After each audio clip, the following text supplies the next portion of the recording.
do radio, and we had, live video, so we were streaming back then. So,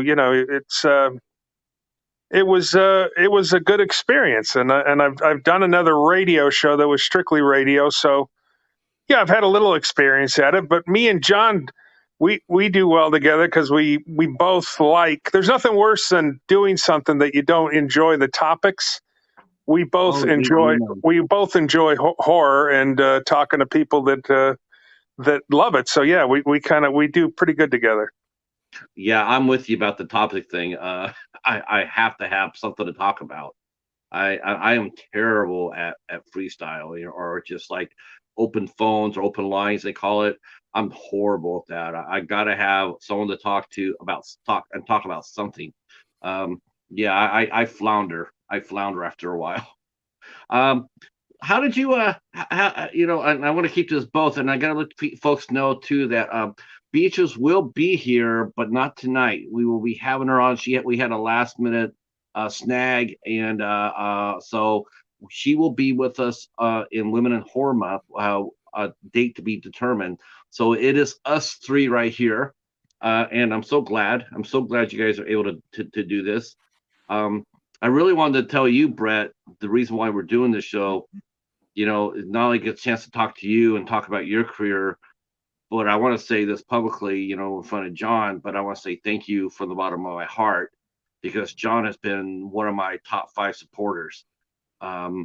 He has listened to me rant and rave. He's let me promote my show and his group, Doomsday Krypt. We're both moderators in each of our groups. I look out for his back. He watches mine. I've been there. I was one of the people when he started doing his trip into the convention world. I was there watching it and cheering him on. He's been nothing but a tremendous asset to this community. He carries himself professionally and compassionately. He's made me a better interviewer. He's made me really better. And I just want to say thanks, John, for all you've done for me and my YouTube experience. Well, I could say the same about you. You've always been supportive, and I've learned a lot from you and how you do your interviews. We're all the horror community. It's not about who does this or who does that. We all do really fun and exciting things. We all have some great people in the chat, like tonight, Waffles and Bones. I mean, these guys all have great YouTube channels too that I'm a huge fan of. And I think the horror community is one of the best there is out there. That's why I love to stick to it. I love to talk about it. It's been an honor becoming friends with Brett. And I think we, like you said, have great chemistry together. We both enjoy talking about the same things, and we become just generally fast friends. Let's just be honest. We both like talking. So if we don't get to talk, then the people around us get a little angry. Like my wife will say, "Don't you got something to do with John tonight?" Begging me to get on there and go talk to John. Wow. Well, I've been doing my show for a little while. I've been doing it for a little while. I do it 3 times a week. So I've been doing it for a minute, but it's a lot of fun. It's a lot of fun. And you're right. It's, to meet the different people in horror. I mean, doing a show like this and lets me meet people like you. I mean, yeah, take my money, you know what I'm saying? It's like, you don't get a chance just to, it's not every day you get to sit down and talk to someone like Brett Wagner, it's Stop. Listen, we're just, both myself, John, and you, Patrick, we're just very lucky that, we can get some people that'll listen to us, even if we don't. I mean, I've seen John do a late night chat, and there might not be that many people in it, but he gives 110%. And he'll talk about stuff. He'll bring people on that he maybe has no idea what they are about, but by the end of that hour interview, or sometimes 2 hours, John, John will know know all about that person, and then the people that we've been getting a lot more people that have been in the chat rooms, and we're getting a couple hundred, and we're learning along the way. I mean, it's not an easy thing, and John's got a nice setup where he does his stuff. I do mine from the couch or from the counter.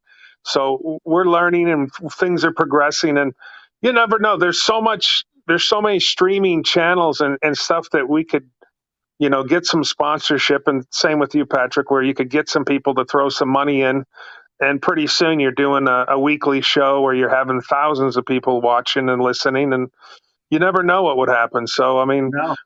we're just excited to to do some stuff and talk about something we love. So I remember John asked me, and I get this asked a lot too. They say, well, what do you do? What do you do when you have a low count, low view count? Like when there's not many people there. And I said, well, you don't worry about that because you're not, you want to just talk to whoever you invited on the show. I brought on many people I just wanted to talk to. I didn't know if anybody's going to show up or not, but I just got a chance to talk to the other person. That's really what it's all about. I want to be able to talk to you, and I'm inviting everybody along for the ride. But if they come, awesome. But if they don't, it's still going to be awesome because I still get to talk to you. Patrick, you got a bottle. You got a bottle that I need some of that bottled goodness you got there. Yeah. That would sell. Yeah, look, it's all about meeting folks and talking and learning about stuff, and hopefully that you can make someone happy by listening to something. You can point out a movie that maybe no one's ever heard of. John's turned me on to so many different filmmakers now and movies that I've watched that I probably never would have watched, and I never would have experienced some of this stuff. And so for me, it's awesome. I get to find out about filmmakers, and I'm an actor, right? So I want to know about filmmakers. I want to know who's out there making stuff because, with the Terrifier 2 and some of this stuff and some of the movies that are coming out that are, are new people doing stuff. It's exciting time in our genre and our business, with all this new stuff coming out and the world's our oyster. There's a lot of stuff that we can be a part of and introduce people to new people that are going to be the movers and shakers, very soon. I agree. John, what did you how did you get involved in horror? What was your first steps into horror? Honestly, it was my job. One of my individuals, which Brett knows, Super Mario will call. He's always been into masks, and I got it over there, but that clown mask, I had it on the other night. I had that made, and that was like the first mask I had made, and it just kind of grew into mask collecting and unboxings. And then I started doing the conventions, and then I started doing show. It just kind of like I never expected to really be a podcaster or do YouTube videos or anything like that. I started with the potato phone. I finally got a mic this week and a new camera. I feel, it's kind of cool. And I'll tell you where I got these from because I spent like $100 for both of these, man, and it's great. You got the popper there, the pea popper right there in front of you. You're looking professional. Yeah, it looks like I know what I'm doing. It looks like I know what, but yeah, I mean, it was never expected. I was a fan of some YouTubers. I was always loved Michael Myers, so I got some Michael Myers masks rehauled, and I started learning and meeting different people in the community, and it's been a good thing because I've met so many different talents. And now I don't know if you saw the sculpt for the three-eyed demon. That's going. I got all this stuff by Lonnie McCullum behind me. I got Michael Toth, who created the logo and the design. We're doing these VHS boxes. There's so much talent that I'm lucky enough to deal with. And then on top, you get, a friend like Brett, that me and him became fast friends and now doing a show. It kind of started where Brett would come in and pop on. He was a guest, and we both had a lot of fun doing these podcasts. And the great thing is we're both talkers, but we both have a very different style. Brett's going to sit there and learn everything and study.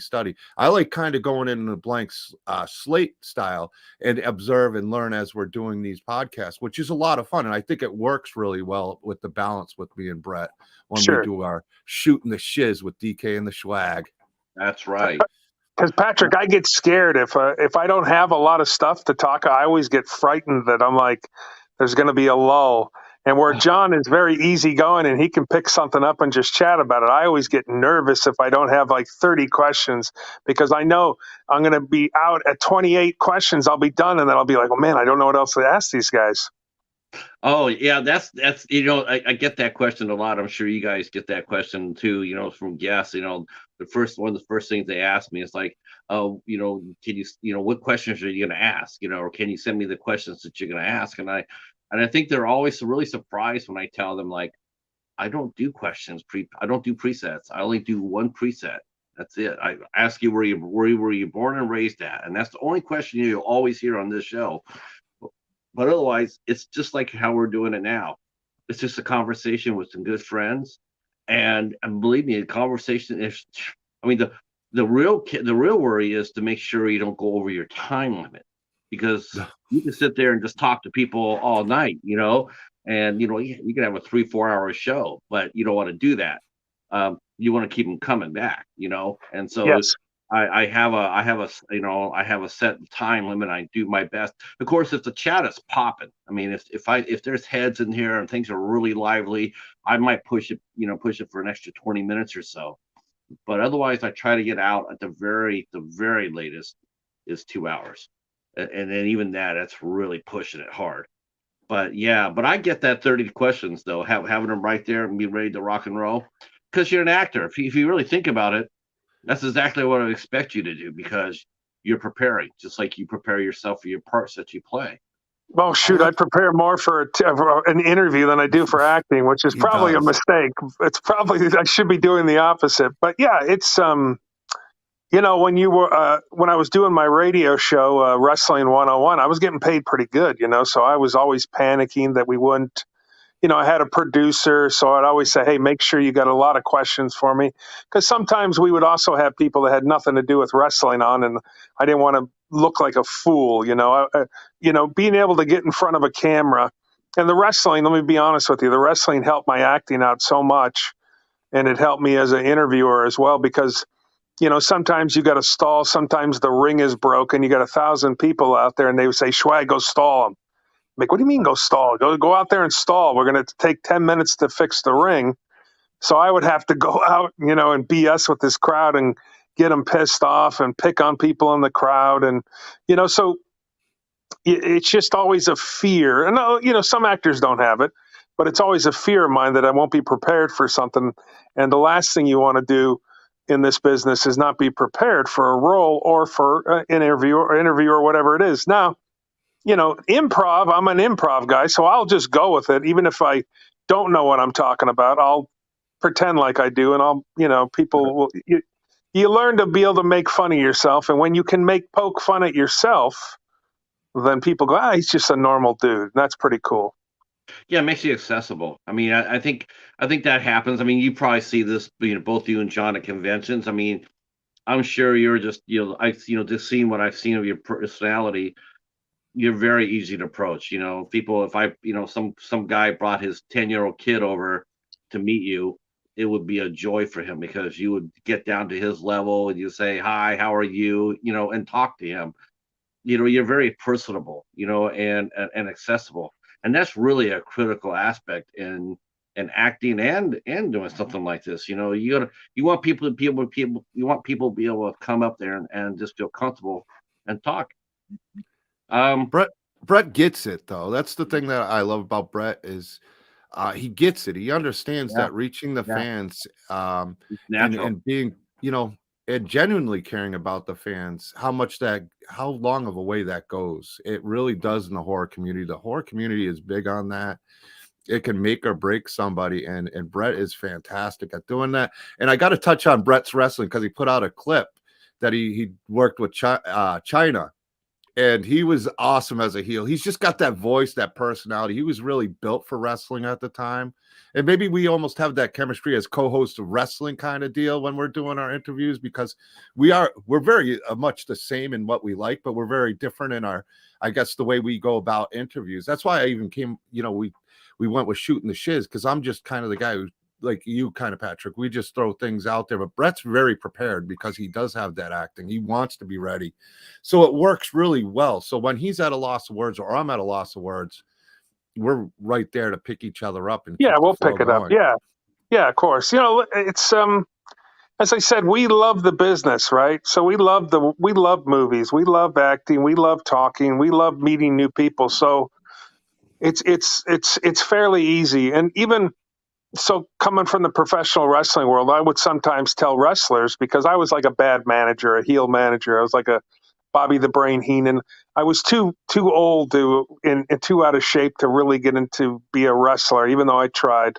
But I tell the guys, I say, listen, either you learn to talk and be comfortable out there, or they're going to stick you with a manager. They're going to stick you with someone like me, and I want to be up on the big level too. I want to go to the WWE, E now, and I want to get on TV.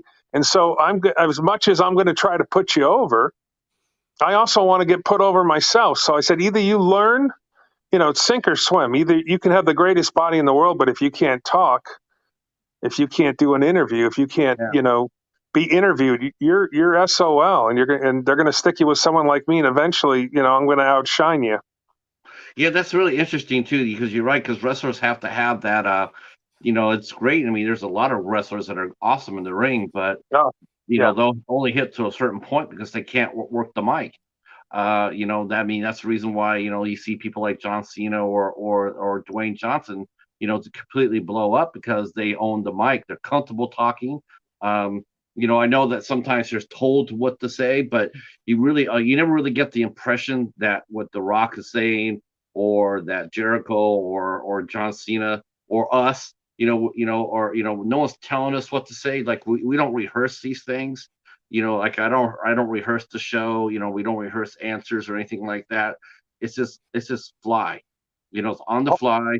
Hold on, let me turn my script page over. Hold on. Okay, go ahead. I'm not paying royalties for that. Yeah, it's so in wrestling, it's entertainment, it's sports entertainment, as Vince McMahon came out and said a long time ago, and it's you get bullet points, right? But the guys and that's why they're huge stars. The Rock is the second highest paid. He's the second highest paid actor in the business the last 3 years. And the only other guy that made more money than him was Kevin Hart, and they did half of their movies together. Batista is great. I just watched Knock at the Cabin Door. Batista, he's a much better actor than he even was a wrestler, which is crazy. But he's doing well, and it's for guys like me, I'm a little angry because you get these guys that are coming in. They've already made millions of dollars, and now they're making more millions of dollars and taking all of our good role.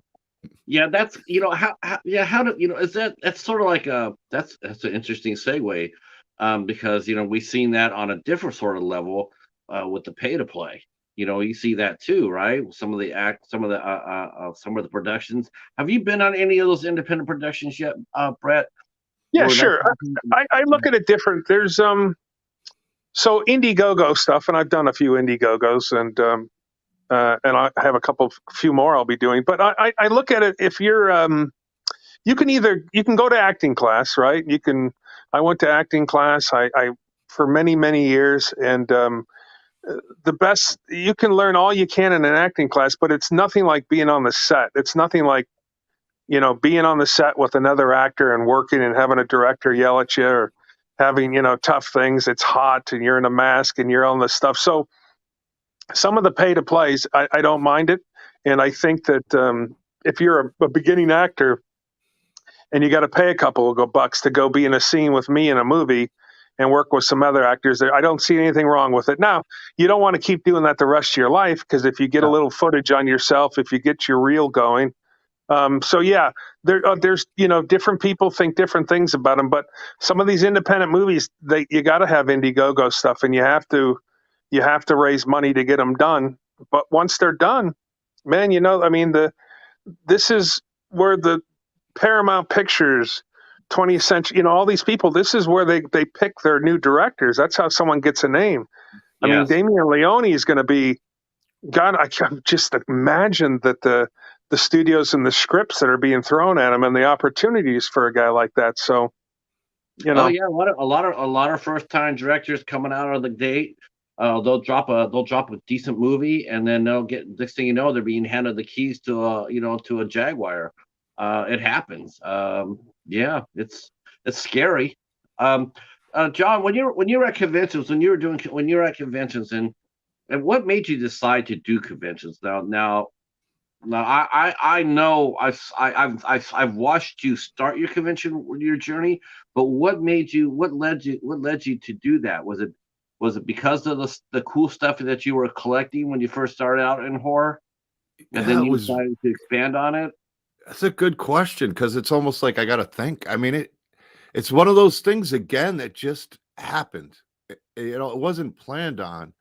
And I went and did Kansas City Crypticon was my first event, and I learned a ton. I'm doing 3 Crypticons this year, and we'll touch on that a little bit more. Um, but I did Crypticon Kansas City one year with the guys I take care of, and we had fun because we got to just sit, chill back. We were right by celebrities, brought some cool stuff. I really didn't plan on selling anything. It was kind of, let me show some of this cool work from these people, hang out, you know, meet some people. I didn't really plan on selling anything, but I wound up selling a few things, and it was like, man, this is kind of cool. And then the pandemic hit, and we went through 2 years of really no conventions or anything.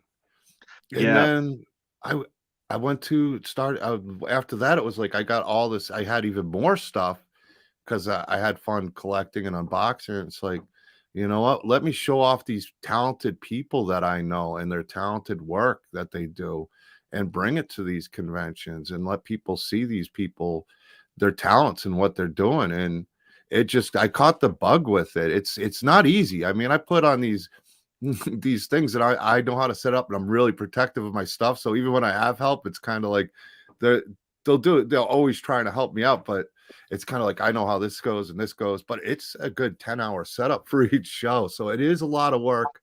But it's so much fun once I finally get it done. I mean, once you're set up and you're going and you get to meet the fans and all these different people, it's like wow. It's like wow. These how excited they are to see things. Like I remember at a Phantasm event, I sold a Halloween 3 lamp, and Tom Atkins and Stacy Nielsen were there from Halloween 3. And the dude was so excited to buy that lamp, meet Tom Atkins, have it signed. He's like, yeah, Tom Atkins loved the lamp. He called Tommy Lee Wallace, and they were talking about, I got the clip. I'll show it to you, Brett, at some point, and Patrick. I got to repost it anyway. But that was the type of thing that got me like really excited about conventions. And yeah. What was your first you know, what was your first step into becoming an actor, Brett? I mean, you said you were actor, and then you did the wrestling. Did you do wrestling? Did you attempt for that to be a career change, or did you just go there to enhance your skills for more physical work? So I was a kid, and and I got plopped down in front of the TV set, and I was watching shows like Outer Limits, The Twilight Zone. I mean, I don't even, I think The Twilight Zone might be the best TV show maybe ever, besides The Honeymooners. And it was, I grew up on this stuff. Night Gallery. I think one of the first horror movies I ever watched, my mom said, "Oh, this is going to scare you," was Night of the Living Dead, 1967. And then I was watching, Children Shouldn't Play with Dead Things. And then Dawn of the Dead, 1978, which is still my favorite movie. And I was just at one point, as I was getting older, and I was like 17 years old, I think, or 18. I said, I can do this. I can, because I always, fantasy, right? So I was a guy that just had, pretended I was this, or I pretended I was that, and I'm like, why? If these guys can do this on TV, I can probably do this as well. And when I got to be about 20 years old, I started taking acting classes, and I had no idea what I was doing. And I went to, then I got into a Hollywood acting class, which is totally different in Hollywood, with some people that were working actors. And my first gig, I almost gave it up after a year and a half because I wasn't getting any gigs. And I was just like, this ain't working. I was working as a bouncer and a bodyguard. I was working, with R.A. Mihailoff at some of the big clubs in L.A. and in downtown Los Angeles. Me and R.A., and I already knew he was a had played Leatherface, or did a couple years later. So I was just like, I think I can do this. And, it took a little time, and yeah, it took some time. And, but finally I started getting some acting gigs. And then the wrestling, it was just, I'm always one of those guys that says, if I get bored, I'm like, I want to try something. I got to, so everything I've ever done, I wanted to do it. Like I wanted to be in the pro wrestling. I loved pro wrestling. I was a mark, as we call it, for pro wrestling, which means I was just a super fan. Yeah. And I said, I can do this. And Rick Drazen, a friend of mine who's not with us anymore, he passed away, but he's the guy that designed the Gold's Gym logo, and he was a pro wrestler. And I said, let me manage you. Let me go out and see what this is like. And he said, yeah, come on. I'll get you on. I'm doing a show next week. And he got hurt like 15 seconds into the match. And I was like, I was just like, okay. So I grabbed the clipboard. I ran in and I hit this guy in the back of the head with the clipboard. And he proceeded to slam me on the ground. And I was like, all right, I got my first taste of it. Now I was the voice of Monster Garage. I was already making money. I was still bouncing a couple nights a week. And I was like, look, I don't have to get paid to do this. And so for 5 years, I mean, I eventually started getting paid, but for 5 years, I got into that wrestling and the acting and the wrestling and all that. It's all entertainment. So, Yeah. And even radio, I'm an entertainer, right? I can't just say I'm an actor. It's better to say you're an entertainer. A good friend of mine, Robert Patrick, that John knows. Robert's an entertainer. He's a tremendous actor. But he can do so much. There's so much he does, whether it's interviews, whether it's going to conventions, whether it's going to Afghanistan and overseas to entertain the troops. That's a real entertainer right there. So Bob Hope. I caught a really good interview with him. In fact, I try to model this show after his show, but I watched Michael Rosenbaum's Inside of You, and he had a really good interview with Robert Patrick in there. And Robert Patrick he just opened up. He just laid it all on the line, this is who I am, and he comes out there. I mean, I was actually trying to think of how many actors I've actually heard just walk out there and say this without any catchfall at all. He comes out there, we all know who he is, his career and everything. He comes out there and says, I'm an alcoholic. I mean, it was just like, holy shit. Okay. I mean, maybe he is, but I mean, he just came out there and said it like that. And, and I just said, that's a lot of courage.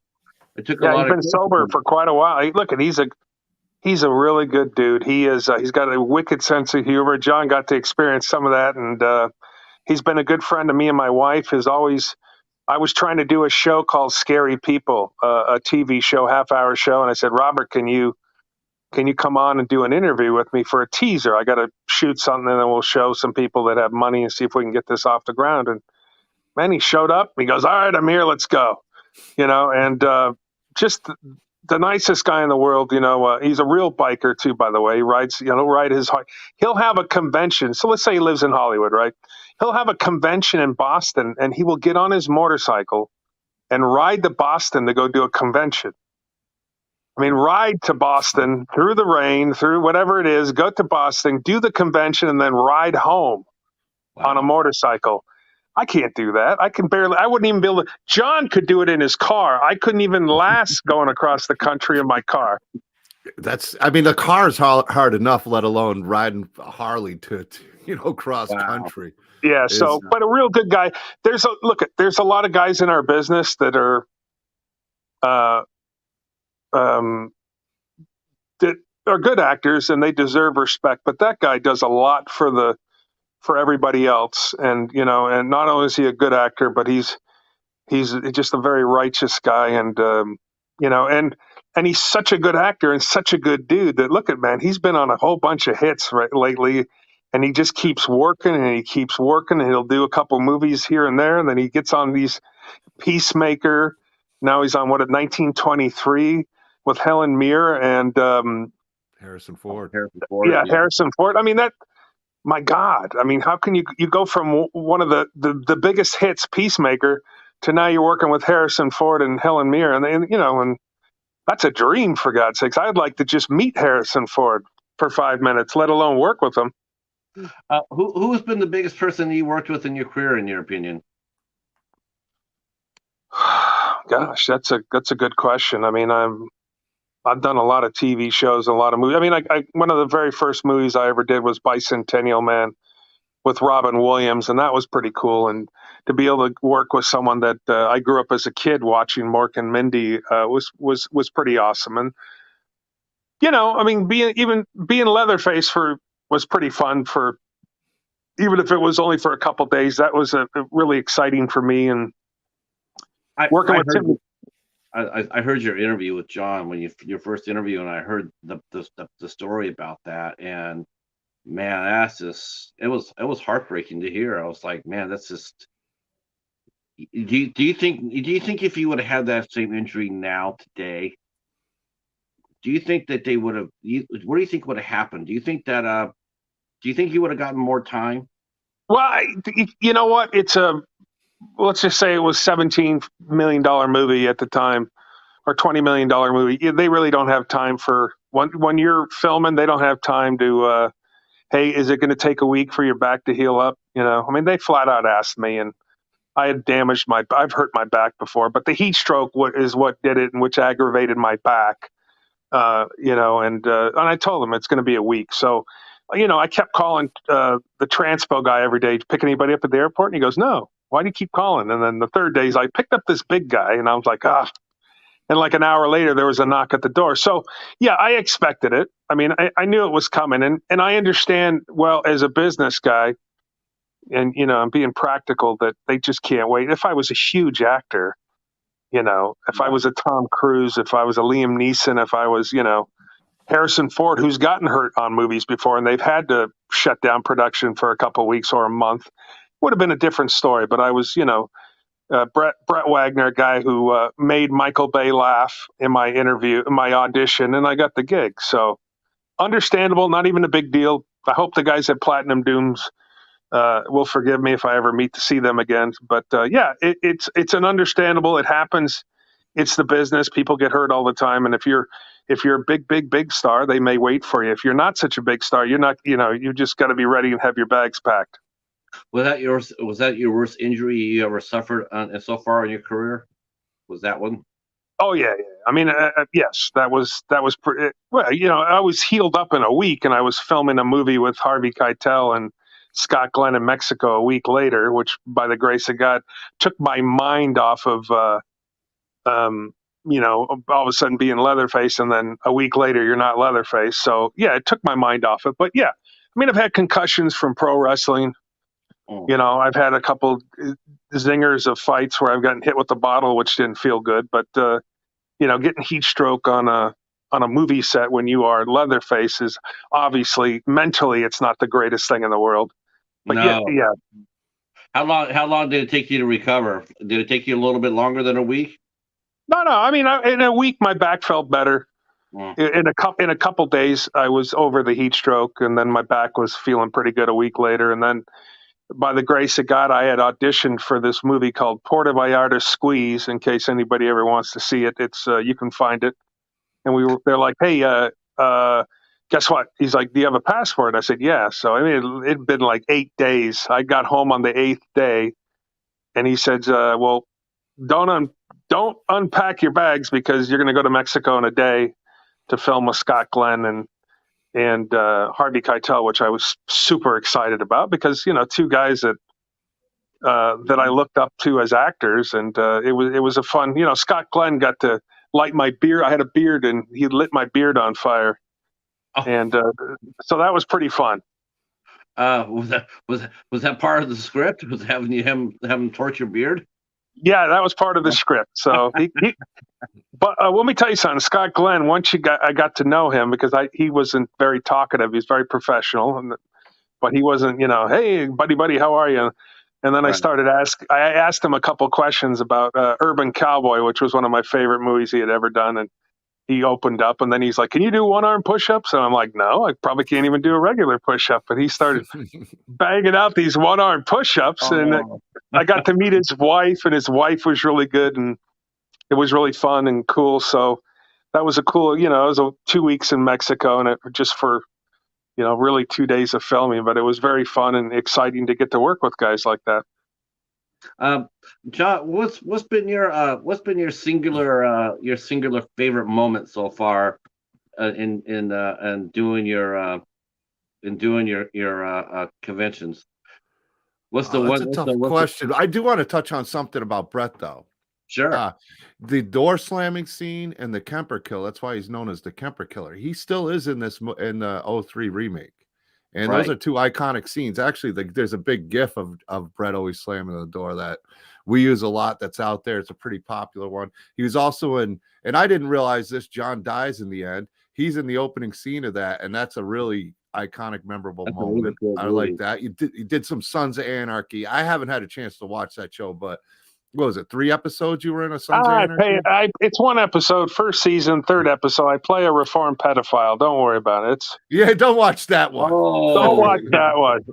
How? No, okay. Now, did you know that was good? Yeah, let's talk about that for a quick second. Because as an actor, is that something isn't that like a poison subject to do? Is that poison to you? No. I'm an actor, so I mean, look at me. I mean, I played a lot of skinheads, rapists, pedophiles, bad guys. I mean, that's maybe if I would have started making money as an actor in my early 20s when I looked different and didn't have tattoos, wasn't 310 pounds, maybe I would have been a little more cautious and careful of what roles I played. But you're an actor, man. So people think that you're going to get pigeonholed playing these bad guys. You're going to be in horror movies, the rest of your life. And I'm like, okay, yeah, great. I'm a working actor. And it's the hardest thing in the world to be a working actor, really, because this is how you know if someone's doing all right in acting. You ask them if they made their insurance. If they made their insurance, that means they had to make at least $32,000 for the year of acting. And if you get lucky and get a couple commercials where you can make 10,000 or you can make 100,000 on a commercial, it just depends on how much they run it. I mean, that's you're very lucky. Usually you have to have another job. I used to throw people out of bars at night, because if I wasn't making enough money acting, well, I got to pay the bills. I got to pay my rent. I got to eat, and I eat a lot. So, I mean, it's that's the one question. If someone's boasting and everything and they're bragging, you just ask them if they made their insurance for the year. Then you'll know whether or not they've actually done pretty good. What has been the hard? Well, I was looking at your body of work, and one of the things that caught my eye was what I thought was really fun was you appeared on a soap opera. Oh yeah, I've done a few. One I've done, Passions was a soap opera. I've done a couple episodes on. One Life to Live. Now, how do you get a part like that? I mean, being is that because a casting director, or is that just, or did you have to audition for that? Or got to audition for everything. Your agent. So the casting director sends out a breakdown during the day saying we're looking for big bikers for the can dance for this Passions, and they send in my picture. They call you in for an audition. You go in, you audition. They call your agent maybe a day later and say, yeah, Brett's the guy we want. So it's the same thing. I mean, it's just a soap opera. It's no different than doing a TV show, except that it's a little different because these people, soap opera actors, they have a really tough job because they may memorize their script for the next day, and then they get in there and it's all changed. Oh. It's just like, I don't know how they do it, but is that frustrating for you as an actor? Like if you have your line set and you go in there expecting that here's your script, okay, great, and then a couple weeks later you start filming, and then you worked hard on the script, you worked hard on memorizing it and whatnot, and then they come back there and say, oh, by the way, here we made some changes. Is that really frustrating? You just got to be prepared. Listen, if you're prepared for the role, if you have everything in your head down and if they change it a little bit, not that big a deal. The stuff that they change in soap operas is a lot different. I mean, they'll change the whole friggin' scene, and they'll change. It's different than a regular TV show, but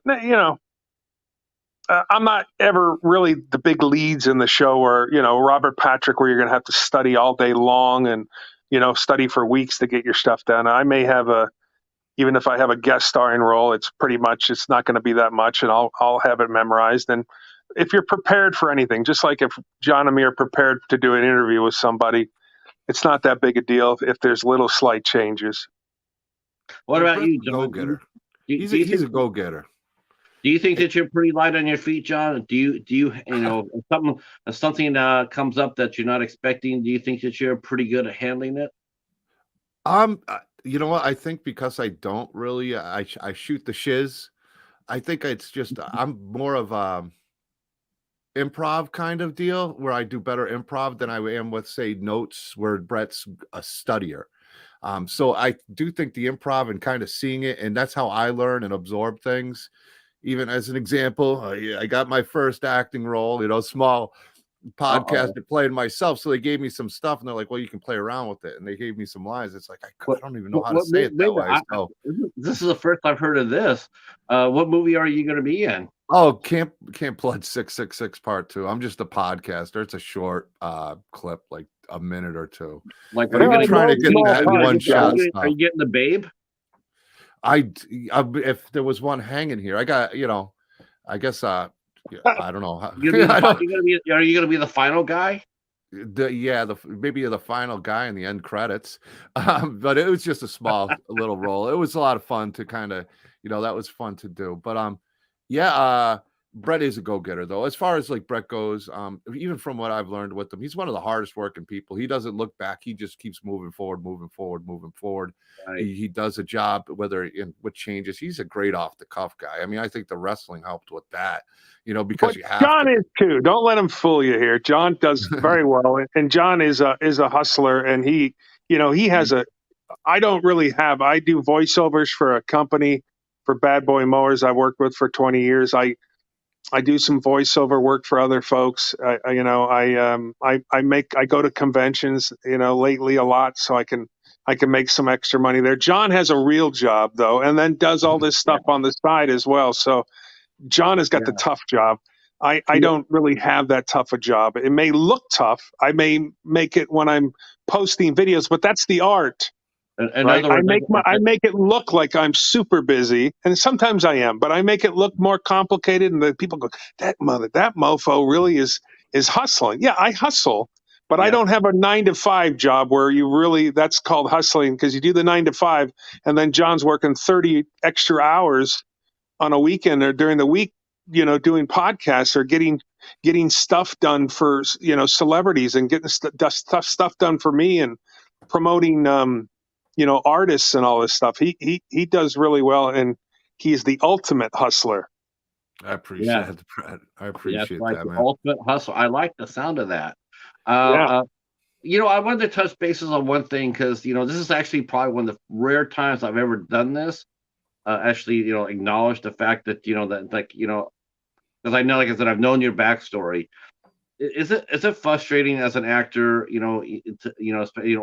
especially even in a horror movie?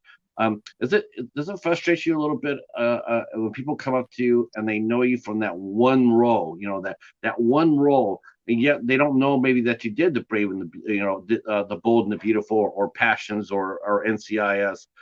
Does it get a little tiresome, a little discouraging when people come up there and they just want to talk about that one subject, that one role that you did?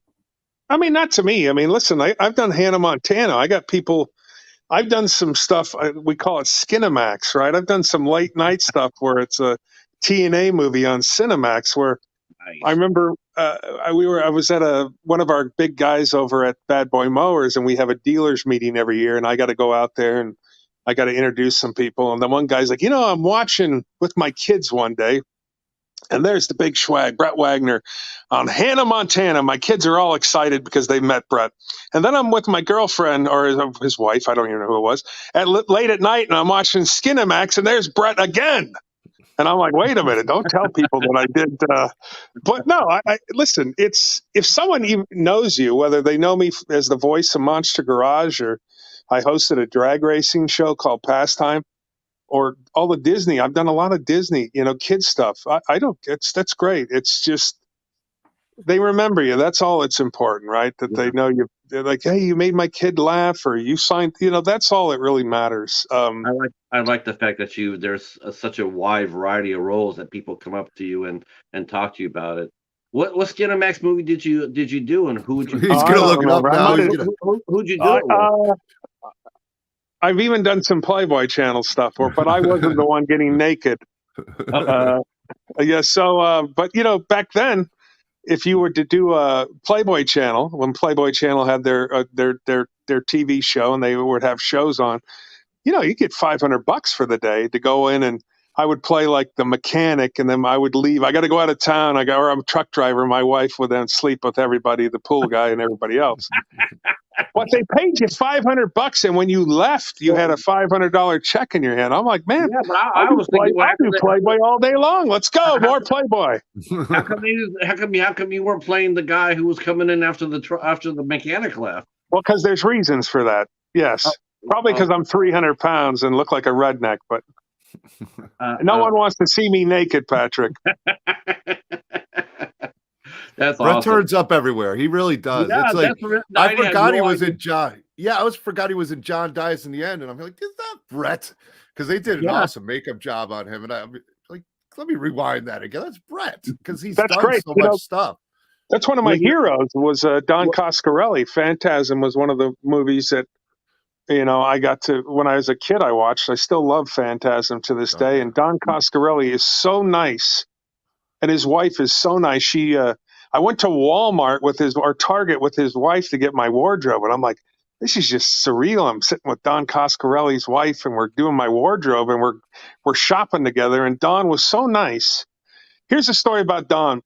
When I went in to do ADR for that's the ex that slayed me. Here's Clancy Brown walking out, and I'm like, oh my God, that's Clancy Brown, for God's sakes, walking out. And then I did the ADR real quick, and then Don says, so what's going on? How you doing? And I was like, you really want what do you mean what's going on? So he said, sit, grab a seat. So I sat down, and he sat down with me. He says, how are you doing? What's going on in life? And I was like, this is just weird. Don Coscarelli's asking me what's going on in my life. I said, well, I wrote a script.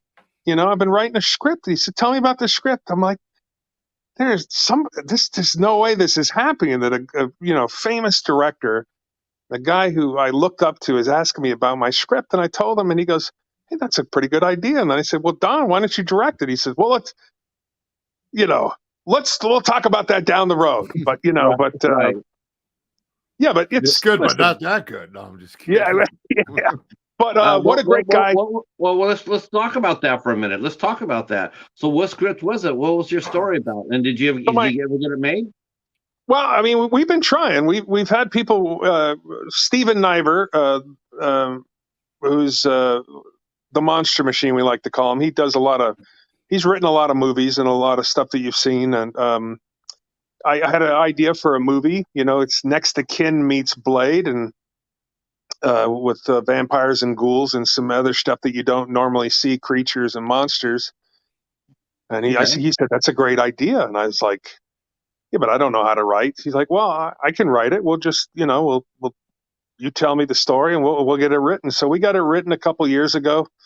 It's good. It's, but we don't have a literary agent, which is very tough. I have actors. I mean, Robert Patrick said he'd do it. Oh, he's like, I'd love to do it. Let's go. I'll be a vampire. Wow. He's ready. There's your financing right there. I mean, Robert Patrick. You would think there's the financing right there, but I could grab a couple other people. I could grab a Tyler Mane. I could maybe talk to Derek Mears, talk to Doug Tate, and you could get a whole slew. R.A. Mihailoff, Dan Yeager. You could get all these people in there, but it doesn't mean that a studio is going to go, huh? The studio may say, well, sure, we'll back you. Just make the movie. Well, a movie like that might cost $3 million. I don't have $3 million, so it's not easy to get it's easier to get an indie film done than it is to, in my opinion, than to go find $3 million and have a big budget film. So it's a little tougher. But one of these days, it's still a good story. So we still got it. And okay. Touching on I was going to talk to this chat real quick. We've been talking. I've been like totally like blowing that off. See, it's just I get involved in conversations. I want to say hello to Hobbs and Brene has come in. Thank you, Stephen, for coming in. Stephen's next Saturday at 8:00, and I said thank you to Stephen for letting us come on in and doing this show. We're cutting into his show right now, and I wanted to say thank you again for letting us come in and do this.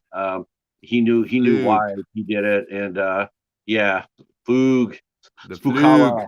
Spookala.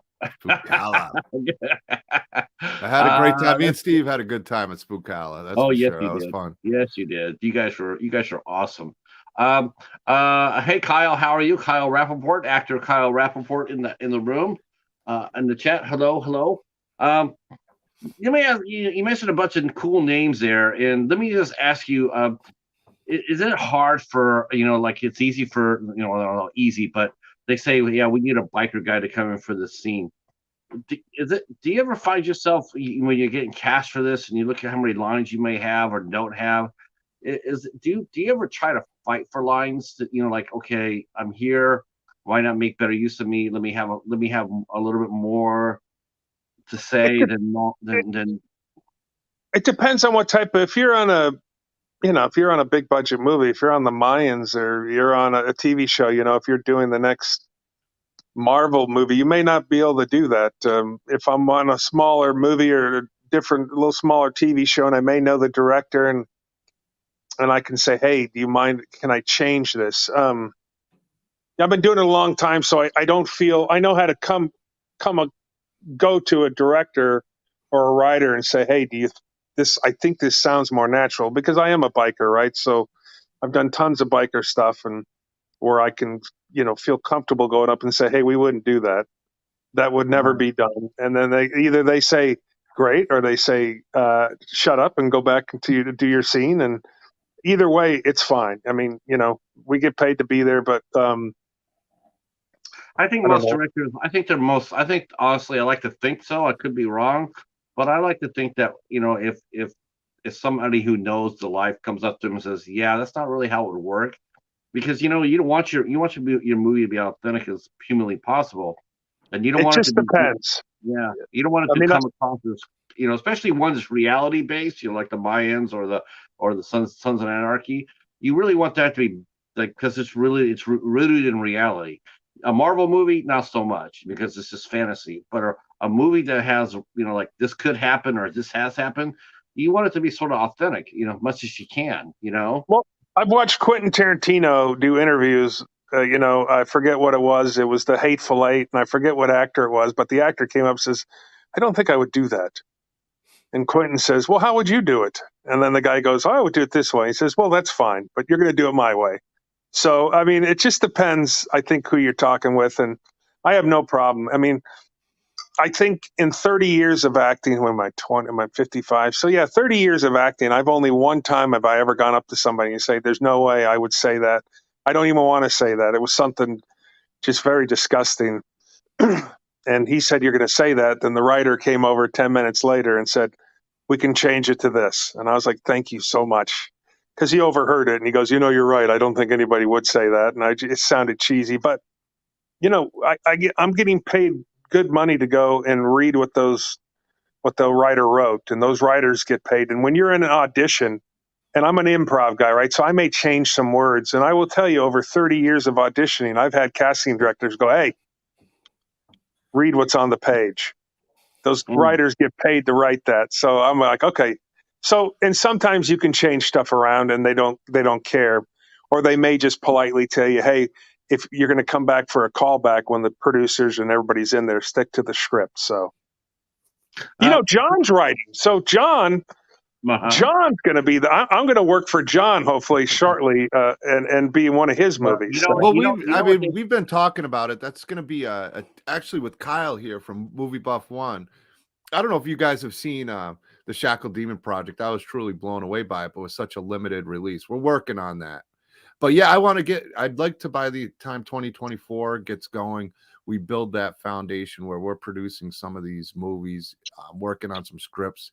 Even Beatrice has a great script. I know Brett's worked on some scripts. I've been working on one script with Ronnie Hayes. He was on the other day. And yeah, it's Kyle.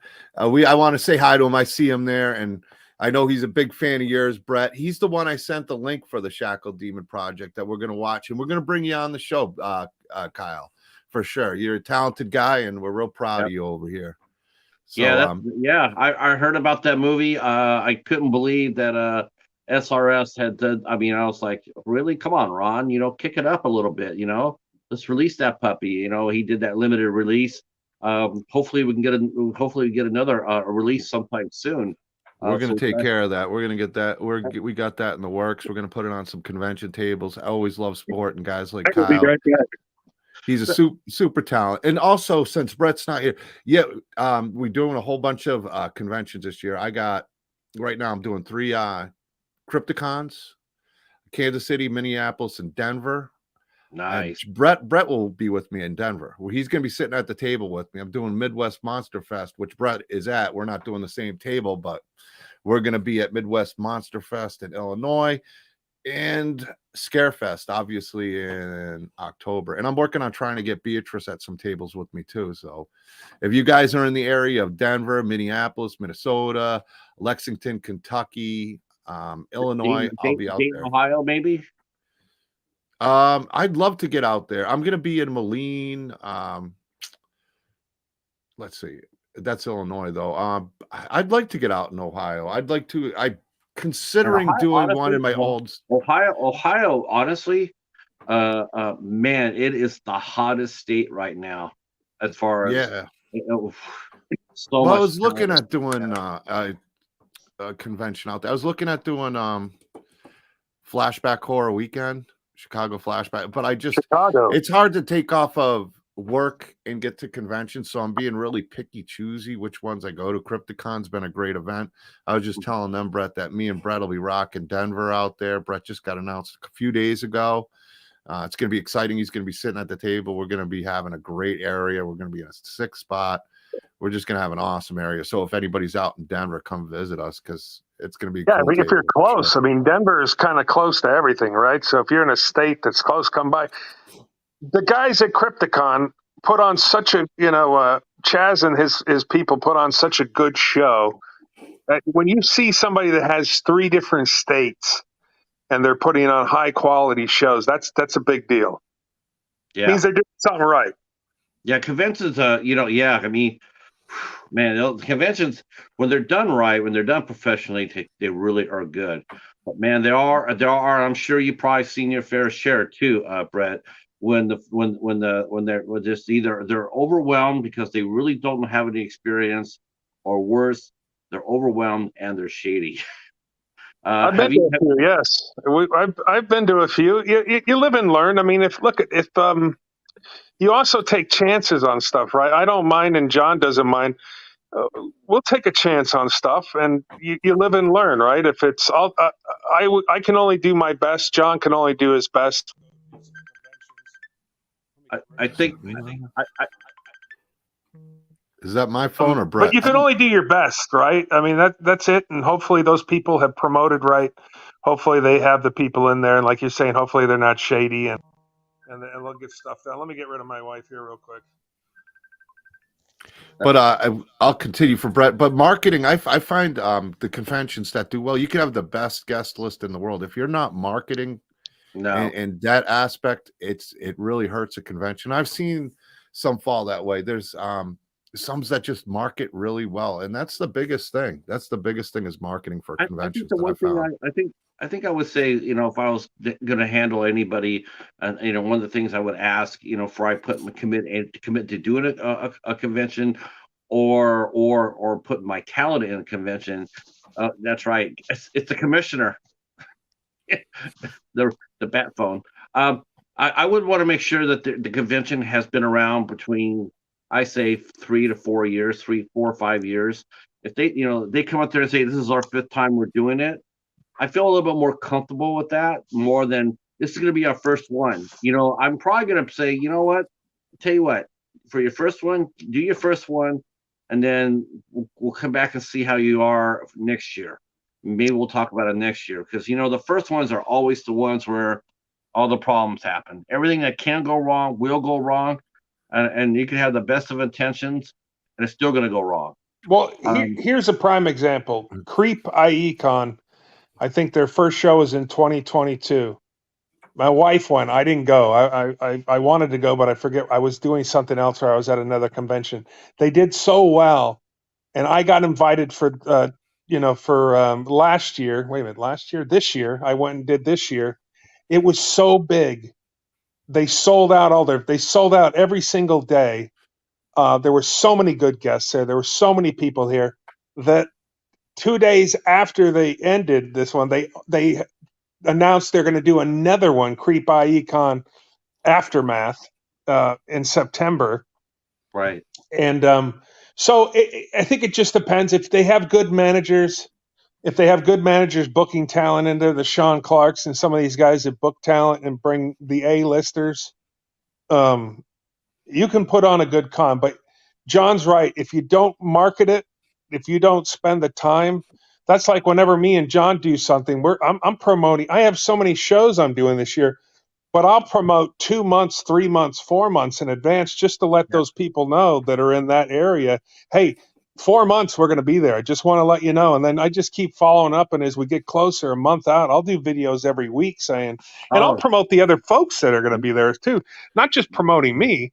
Because, maybe they don't want to see me, but maybe they see there's a Bill Moseley on there. Maybe they see there's a Mark Burnham there, a Bob Elmore, a Doug Tate. And I have no problem promoting those guys because they're all my friends, and I want them to do the same. So make sure you come over and say hello to the big swag boys here, Well, now that I know that John's going to be a big movie star, does your character have a name, John? What's the name? What's the name of the movie again? John from DK. Camp Blood 666 Part 2. I just play myself as a podcaster. They asked me if I wanted to name. I wanted to. Hey, all right, I'll come in the movie. I want to promote Doomsday's Krypt. Yeah. And put on. Are you going to be allowed to? Are you going to do product placement? Oh, I already filmed it and everything. I got Doomsday's Krypt all over the place in it. It's like, hey, it's your boy John from Doomsday's Krypt. AKA Dirty John. Yeah, they actually. They said I sent it a good. They liked the reel I sent, so I was happy about that. The only person who's seen it is Kyle out there. I showed Kyle because he's got a little clip in that one too. But I'm so happy to do these conventions, and like I said, these shows that me and Brett and me and Beatrice are doing. We want to be able to build up that market that these conventions want us to come, and hopefully the fans want to come and meet Brett and Beatrice and maybe even your boy DK and have a lot of fun showing off talent in the community. We're going to have things like in Denver as an example. Brett's going to be stacked with a bunch of really, really cool stuff that the fans can come up, get a picture with him dressed up. He gets all into it. Awesome exclusive merchandise, plus he's got his own merchandise. It's going to be a stacked table in Denver. I mean, that's an example of that. And we're going to kill it in Denver for sure. That's a really good thing. I mean, you got a good reputation too. Have you found it, John? Have you found it easier now, from the beginning, now that you know that you have, what to do, how to do it? You got some icons sitting at your table. You got great merch. Is it easier for you now to get dates? I honestly, I mean, they know the thing is, I'm a vendor, and as long as I'm coming in and putting on a good table and I'm renting the tables, it's always going good. But I've learned to be more picky and choosy about which events I'm going to do because I do put a lot of investment in it. Just driving there, say I'm driving, it's a 10-hour thing. That's like 5 days because I get there like a Wednesday. So I'm setting up Thursday, finish up setting up Friday morning because I bring a lot of stuff. Then I'm, working Friday till Sunday. Saturday's usually my funnest day. And then I'm packing up Sunday, leaving Monday. But just there and just the transportation, setting up, renting the table, gas, hotel, food, it's expensive just right there. I mean, just You're right there. Talking thousands of dollars. Yeah. Then you talk about all these items, and I try to put out the best of the best. It's costly to go, but it's more of an investment in the Doomsday's Krypt brand, and I've had some great shows. It's building, something I think is a lot of fun for the horror community. Doing these shows with Brett Wagner, the big swag, doing them with Beatrice has been a lot of fun. Showing off these talented people, and it's getting there. It's a lot of fun. The conventions I love. I look at them as marketing, and they're finally starting to turn money because I have a lot of merchandise that I've already set. So it's all set. It's not like I'm rushing to buy stuff. So, and it's been tough at times letting things go, but I've learned to let some of my favorite things go and keep a certain ones, but I look at it as a business more where, Sure. But Patrick, so John and all these artist guys that he's, I want to say he's partnered up with, that he gets exposure for. John thinks outside of the box, right? Look, there's only so many pictures I can show you from, because I use the, screen grabs and whatnot from Texas Chainsaw Massacre, and there may be one or two pictures that are behind the scenes that I'm pretty sure of me. So I try to use them if I'm positive they're me and not Andrew Benarski. So because I don't want to use his pictures, and I will try to use my stuff or from the crazies. There's only so many pictures you can use, right, when you're at conventions. So if people have already gotten your autograph the year before and you had the same pictures, people will get bored with that. John thinks outside of the box and comes up with all these amazing artists and mask makers that he uses. He thinks outside of the box and comes up with like the VHS boxes that he's got. And so it keeps things fresh, because it's like turnover. If you don't have new stuff to show folks, something cool, something different, they'll go to the next table, right?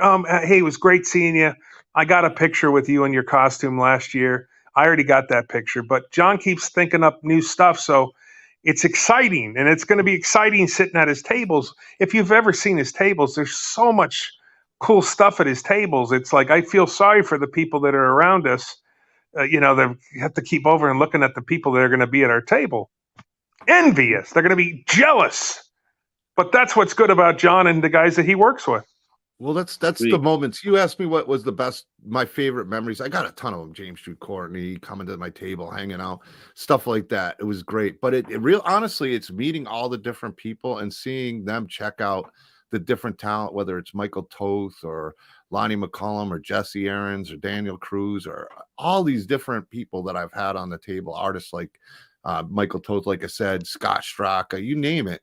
These guys are ultra talented, and being able to see the people's reactions, seeing them in person and what these talented people do. I mean, that's the best moments, honestly. That's the moments I look forward to the most, is interacting with people, asking questions.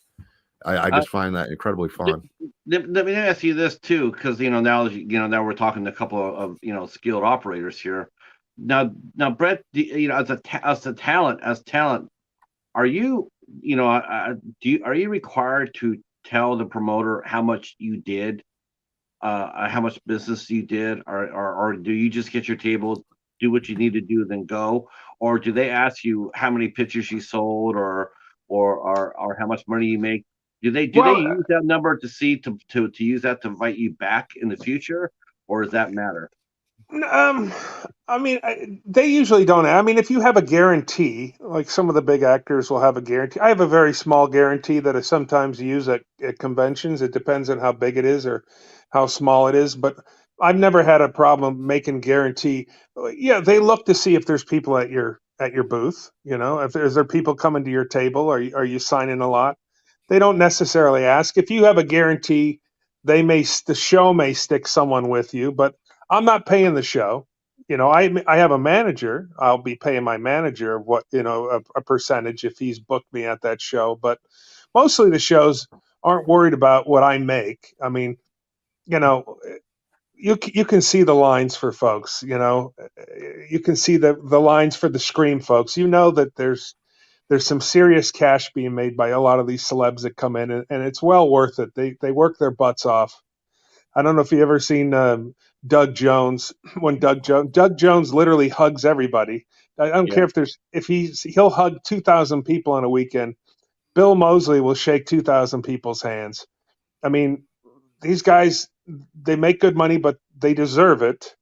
Yeah. They work hard, and most of the places aren't worried about what you're making unless you have done a deal, I guess, with the promoters. But no, all I have to worry about is my manager and my wife when I get home, that she gets her cut. Have you ever had a deal with a talent that maybe it seems like they're there and they don't want to be there, and their attitude is sort of toxic? Have you ever had a deal with that? Either at a table you've been or at a table next to you, because their attitude could spread over to your table and your fans. Have you ever had a deal with something like that? Are you talking to John or me? To you. I mean, look, there's people out there that look a gift horse in the mouth, as my dad would say. I'm very lucky that I can get someone to pay me to fly, and they'll pay for my flight. They'll give me a room. I may even get a per diem. I definitely get to go to the green room, and they'll bring me lunch, and they may bring me dinner. They may buy me a drink. I'm very blessed to be able to have that happen. Just because I'm an actor. Some people have been in a movie for might have been in a Halloween movie for 5 seconds, let's just say. And those guys have made a wonderful living. Yes. And, if you get a bad reputation at these conventions for being, you drink too much, you don't show up, you're rude to the guests, it spreads. I mean, people will know that, and they're not going to want to book you. So most conventions, I rarely ever see anybody like that. But you get rumors and stuff like that, and those people, they get weeded out pretty quickly, and they're not doing conventions again. So, but I think 99.9% of the people that are lucky enough to go to the conventions, whether they're artists, whether they're vendors, you can have vendors that are pains in the asses, same Yeah. thing. Yeah. I mean, I've seen that too. I've seen vendors that are been rude or just very disrespectful or whatnot. Seen that happen too. What about you, John? Have you sat next to a table that the vendor had maybe not having a really good show? Maybe they got stuck next to the toilet or something like that, and or what have you. And how do you deal with that? I honestly, I have not had any issues. There might be ones that have issues, not say per se with me, but I'm usually so busy doing my own thing that I barely have time to pay attention to what anybody else is doing. I kind of set up my area and my nose is to the grindstone doing what I'm doing. I just don't worry about what other people are doing. I haven't had any issues that I know of, except for my mom with her scooter knocking over my neighbor's Funko Pops. So that was something else. So we made her one of the goblins from Maximum Overdrive. We made her the goblin thing for the front of her scooter. So people know better now whenever she's at a convention. But I've had such a great time, but I am at work. And I got a show later on tonight, but I can't thank you enough, Patrick, for having me and Brett on. You guys keep talking. I'll be watching you. Thank you, chat, for all the support. Make sure to check out, DK and the Swag. We're kind of usually we pop up the streams on Facebook. Check out the Facebook group the YouTube channel. And Wednesday seems to be mine and Beatrice Boepple's day. Yeah. And support all these guys. Guys like Brett deserve the support. He's got the Lost Leatherface on Facebook. You can follow him. You can follow him on Instagram. And Brett's one of the coolest people, and he's always there to interact with his fans. Can you hang out for a little bit longer, Brett? Yeah, why not? Me and the dog are here. We're good. It's pouring rain out here in California, and I'm good. Hey, John.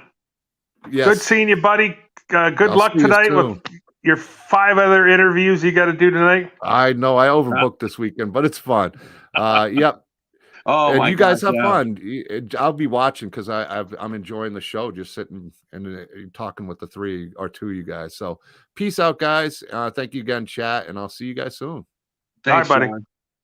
Then we could well, I won't keep you too much longer, but thanks for hanging out with us, and thanks for answering the question.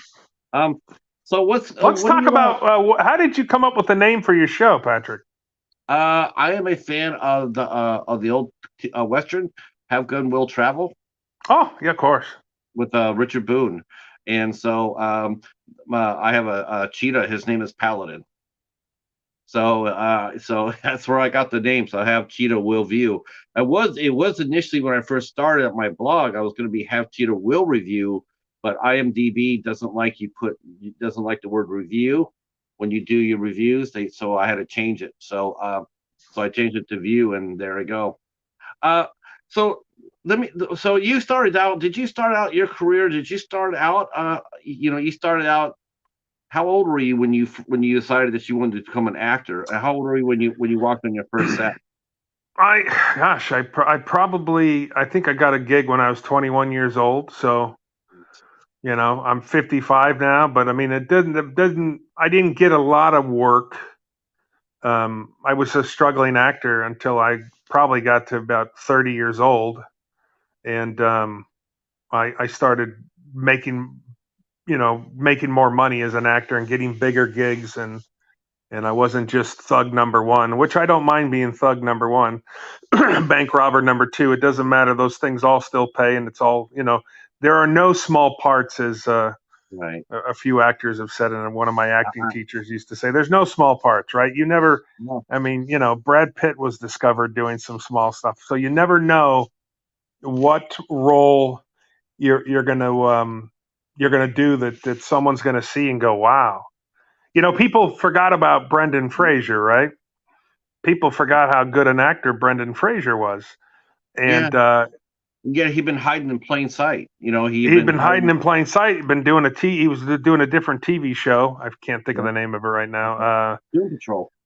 Yeah, Doom Patrol, right? And so, like people forget about this guy, and I grew up with him, and I've actually done some work, did some security at his house before for some private parties he would have and the nicest guy in the world, and you forget about people like that, and then all of a sudden, someone gives him an opportunity, puts him in a really good movie with a really, really good script, and he just acts his balls off, and I mean, for God's sakes, he's going to be in a position now he's going to be saying no to a lot of stuff, and he's going to have his choice of what movies he can do now because he probably will win the Academy Award. So there's never any small parts. I guess I don't know how those two equate, but that's what I was trying to get at. What's been your most challenging role that you've ever had to tackle? Well, the one that gave you the hardest, the hardest one that whether it been, where it was shot at, the script wise, getting into character wise. Is that what's been your toughest role so far? So when I got to play like a normal, everyday guy, not a bad guy, not a big rough guy, sometimes that stuff is a little more challenging. I did a TV show called MDs, and I went in playing a young father. So and I got hurt, and I was in a hospital, and I had to do a scene with my son. I had to cry. I'm not a good crier, um, on command. I'm not a good crier, and so that was a pretty tough one. And it made it matters worse is they canceled the series while we were filming, and everybody left. I was on an operating table, all strapped up, and everybody left, and I heard some people crying, and they come back. I'm like, "What's going on?" They're like, "Oh, they canceled the series." All right, but we get to finish the episode. And then like an hour later, everybody left the room again. And then I overhear, hey, someone comes by because they left me in there, and everybody's crying again. They canceled. They just said, hey, we're done. We're not even shooting the rest of this episode. I'm like, well, get me off the operating table for God's sakes. I'm stuck here. Yeah, oh my gosh, that's so bizarre. That's so bizarre. If I ever get on one of those shows, if I get on the Tonight Show or something, I will tell that story. If you ever get another hospital scene, like, okay, we're gonna have you in Chicago med. All right, that's good, but whatever you do, you're not strapping me in. I don't care how you do it, CGI that bitch, but don't strap me in. But I still got paid. It's a good thing. Obviously, as I'm getting older, the physical things are a little. I believe in stuntmen. If like on the Texas Chainsaw Massacre that day, if my stunt double would have been there, I mean, this whole thing when we wouldn't even be called Lost Leatherface, I'm sure I would have finished the movie and I would have gone on to do, the beginning, the second movie they did, and you like that title? Things would be different. But so I believe, and that's I go to the gym. I'm going to leave you here, and I'm going to go to the gym in a little bit, and I don't want to go to the gym, but at 55 years old, I got to go to the gym, and I gotta stay in shape because even though I don't like doing the physical stuff anymore just because of my size. As an actor, it's a lot better for a director if he doesn't have to get a stunt double for you. But believe me, if it's a big enough budget, I'm the type of guy who will say, "Hey, listen, we need a stunt double." I'm not going to get hurt out there. And the stunt guys, a good friend of mine was Chris Carnell, who played he was the miner in My Bloody Valentine 3D. And a world-class stunt guy. I got to work with him on The Crazies, and a very good friend of mine. And he passed away a couple of years ago in a motorcycle accident. But he's broken his leg, his back. I can't tell you how many concussions that guy has had. Stunt doubles are well worth it. Should be an Academy Award for these guys, and I don't know why people fight it. I don't know why either. I'm totally down with that. I think they should.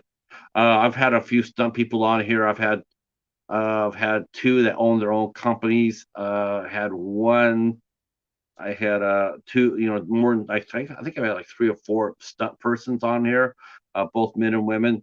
I admire the hell out of them. I do. I do.